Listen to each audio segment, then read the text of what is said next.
Kapal wisata pinisi KM Mutiara Prasana Nusantara terbakar di perairan Kecamatan Bonto Bahari, Kabupaten Bulukumba, Senin pagi kemarin. Tidak ada korban jiwa dalam peristiwa tersebut, namun kapal wisata berbahan kayu tersebut hangus dilalap api hingga mengalami kerusakan berat.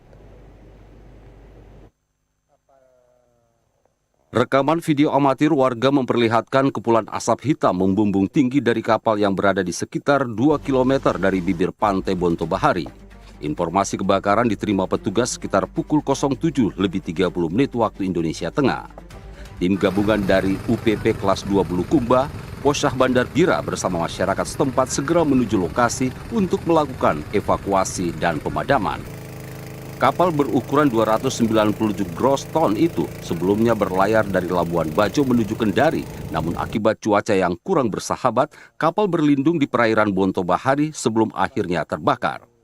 Kru kapal sempat berupaya memadamkan api menggunakan 10 unit alat pemadam kebakaran yang tersedia di atas kapal.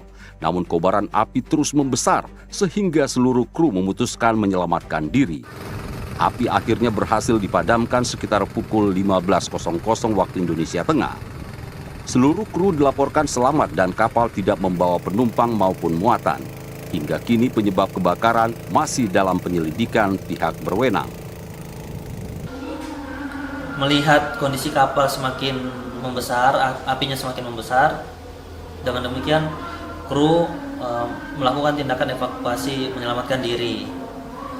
Kemudian untuk tindakan yang dilakukan UPP Bulukumba, pertama kali setelah menerima informasi adalah yang pertama berkoordinasi dengan stakeholder terkait, dalam hal ini teman-teman yang bertugas di Wilker Bira, kemudian dengan kapal patroli kami untuk melakukan pemantauan dan proses evakuasi untuk menyelamatkan.